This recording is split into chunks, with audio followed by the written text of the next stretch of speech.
आणि छत्रपती शिवाजी महाराज यांच्याबद्दल आक्षेपार्ह विधान केल्याच्या आरोपावरून शिक्षणतज्ञ आणि विचारवंत रावसाहेब कसबे आणि कवयित्री प्रज्ञा दया पवार यांच्याविरोधात गुन्हा दाखल करण्याची मागणी शिवसेनेनं केलेली आहे। पाटणचे आमदार शंभूराजे देसाई यांनी ही तक्रार केलेली आहे।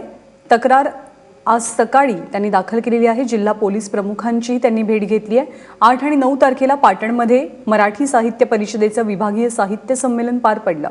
त्या संमेलनाच्या अध्यक्षस्थानी प्रज्ञा पवार या होत्या, तर रावसाहेब कसबे हे प्रमुख वक्ते होते।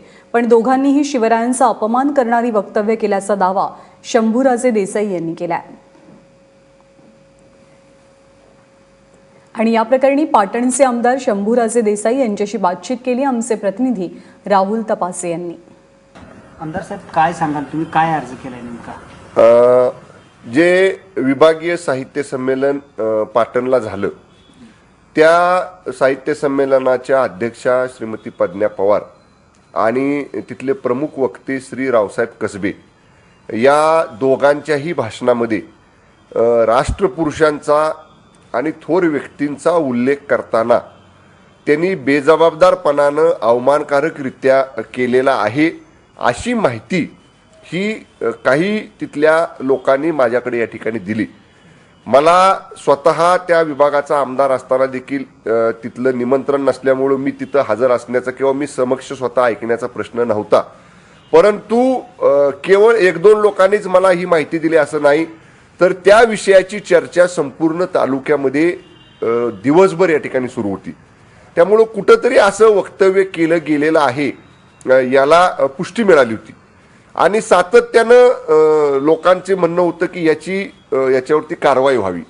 पण आता माझ्याकडेच मी स्वतः ऐकलं नसल्यामुळं माझ्याकडे माहिती नव्हती किंवा मला मी ऐकलेलं नव्हतं, म्हणून 2 दिवसापूर्वी मी माननीय जिल्हाधिकारी आणि माननीय जिल्हा पोलीस प्रमुख यांच्याकडे मी लेखी पत्र दिलेलं आहे की अशा पद्धतीनं ह्या 2 वक्त्यांनी जे काय भाषण तिथं केलेलं आहे, जे काय वक्तव्य केलेलं आहे, त्याचं ऑडिओ रेकॉर्डिंग, त्याचं व्हिडिओ रेकॉर्डिंग हे संयोजकांकडनं तुम्ही ताब्यात घ्या, ते स्वतः त्याची पडताळणी करा, ते स्वतः तुम्ही तपासा आणि जर असं राष्ट्रपुरुषांच्या थोर व्यक्तींच्या बद्दल जर त्याच्यामध्ये अवमानकारक विधान असेल, बेजबाबदार वक्तव्य असेल, समाजाच्या भावना दुखावणारं वक्तव्य असेल तर नियमानुसार त्यांच्यावर कारवाई करा, अशा पद्धतीची मागणी सोमवारीच मी दोन्ही माननीय जिल्हाधिकारी आणि माननीय जिल्हा पोलीस प्रमुखांच्याकडे केलेली आहे।